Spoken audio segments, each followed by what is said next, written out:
not all Romans believe in the false gods that inhabit these halls. A Christian faith is growing in Rome. Keep your wiles about you to discover the secret of the temple. Father, Son, and Spirit. Welcome back to Let's Play Catechumen. It's time to pick up the third weapon, the railgun. Yeah, a railgun. So yeah, this is the third level of Catechumen, called the Temple. And it's going to be the first really great example of the game showing you the door to the end of the level right at the start of the level and then forcing you to go get other stuff. So, sometimes it comes across like the developers played Half-Life, but didn't get what made it fun. So they do, like Half-Life did a lot of that stuff too. They'd show you a door and then you'd have to go loop around and go do whatever task unlocks it. Except in Half-Life, the things you needed to do made sense.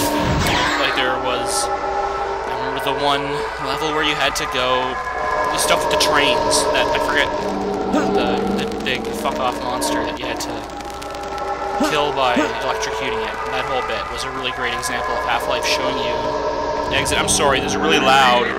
Oh, more enemies just behind the door. Anyway, I'm sorry, it's kind of hard to hear me because there's so much fucking noise in this room from the wind. Okay, let's get out of here. Okay, that's much better. Okay, shit, here's, this is one of the enemies that is going to be troubling me the most in this game. I don't know what it's supposed to be called, so I just call him Angry Jeff. In theory, he's not that tough. You can take him out with 2 direct hits from the railgun. The problem is, as you probably just noticed, his movement's just so spastic that you really, like, hitting him with the railgun is just a really, really good way to lose a whole lot of your railgun ammo, hitting something you're not going to hit. You kind of just want to go for the full auto sword on that one.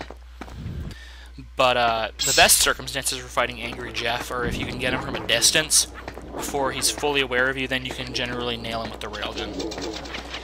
Anyway, this is just really great level design here. Just like a whole bunch, like a big room, some level designers probably put like at least a day of effort into, and we're just sort of going through it.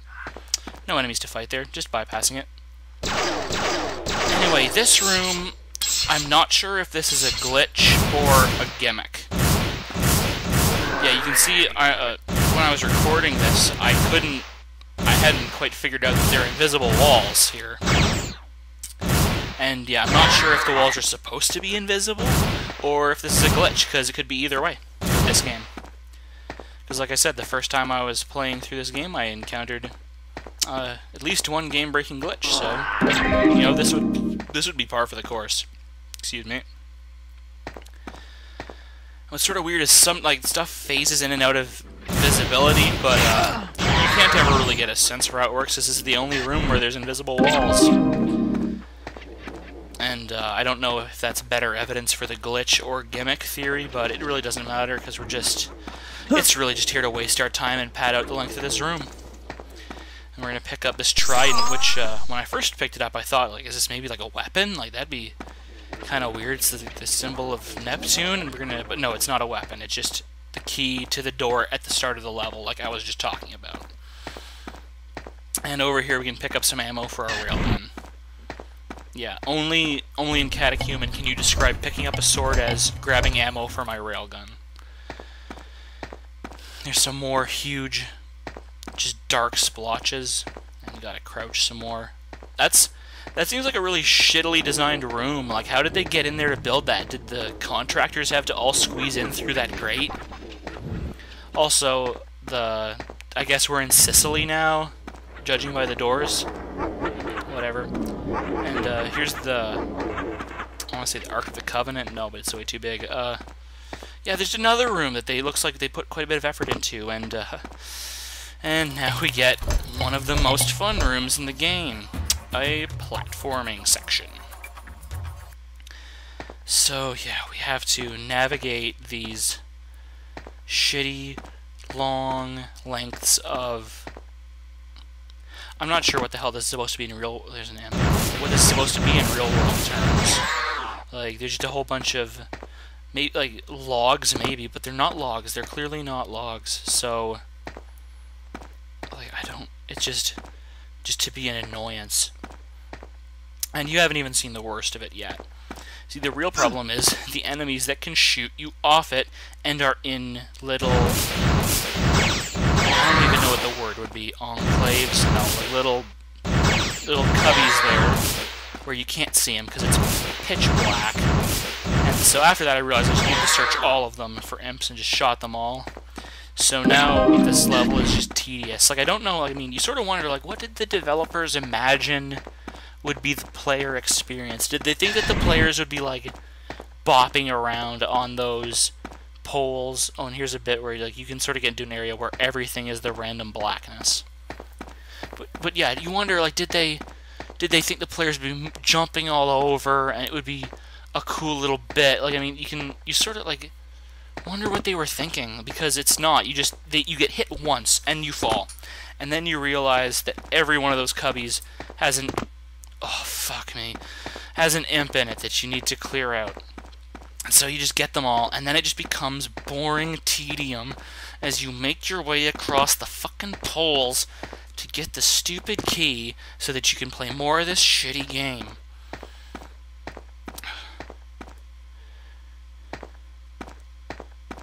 Sorry that I don't have any commentary for this bit. It's just... there's not a whole lot to say about just... this, like, this really makes Ravenholm look like something, like, not at all platformy bullshit. Now we get to backtrack. See, that was the thing, like, I was talking about how it seems like they really were emulating Half-Life's level design in a lot of ways, except Half-Life very rarely made you actually backtrack. They generally designed the levels so that once you got to the end of the extra chain, you could quickly loop back to where you were, and they'd either do that through height or just, like, they were through smart level design. This was, I think there was just, they did preliminary level design where they, like, hashed it out on graph paper and they never revised it. Now check out this sick quad kill. Booyah. And the fucking doors that just close in your face. There's some art assets there that I think only exist in this room, which I guess technically could have had a fight if we didn't have the...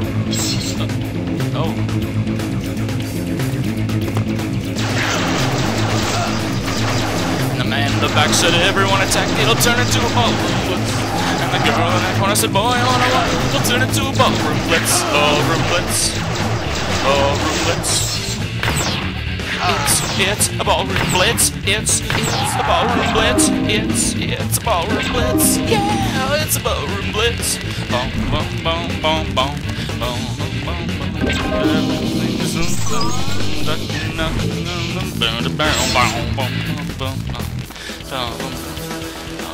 it's a ballroom. Oh. Well, that was something. Okay, just going back to get the final symbol here. We've got the shield of, I don't know, Athena, maybe? That's my guess, and I'm sticking to it. There's no identifiable symbols on it, so... Going back through the red room. Maybe this is where the Romans are developing their photos. Now... oh, Angry Jeff! And probably want to switch to a different weapon. There we go, got him with the railgun, and we wasted a railgun shot shooting a corpse, but you know what, sometimes that's just the name of the game. And the green room. So we're backstage at a talk show. I don't know.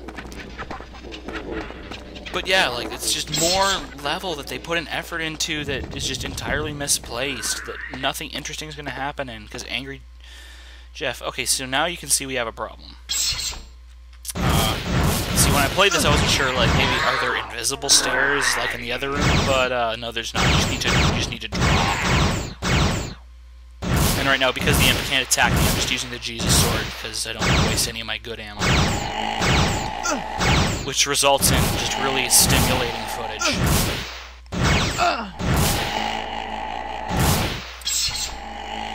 I think at this point I just said, fuck it, I want to kill him now. And basically in the process wasting most of my railgun ammo.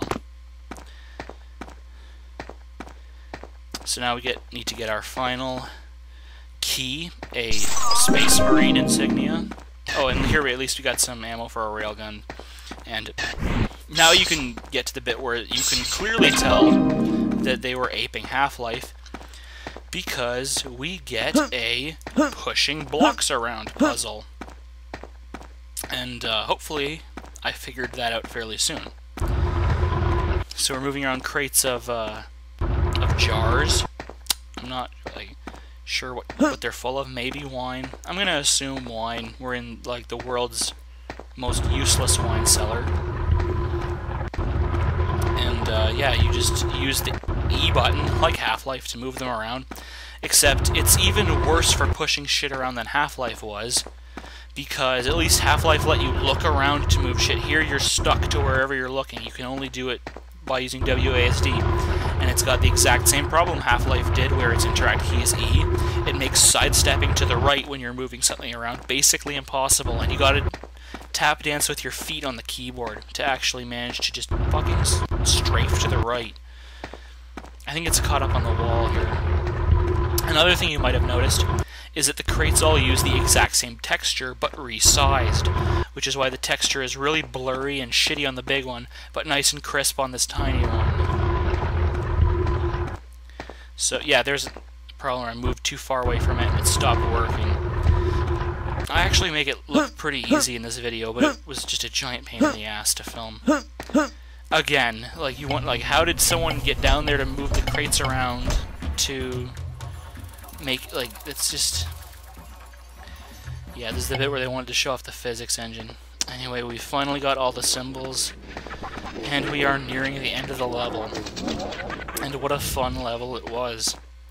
Anyway, in the next video, I'm actually hoping to get to some intelligent, educational content, which is a really great time to be starting that, just as the liquor is kicking in.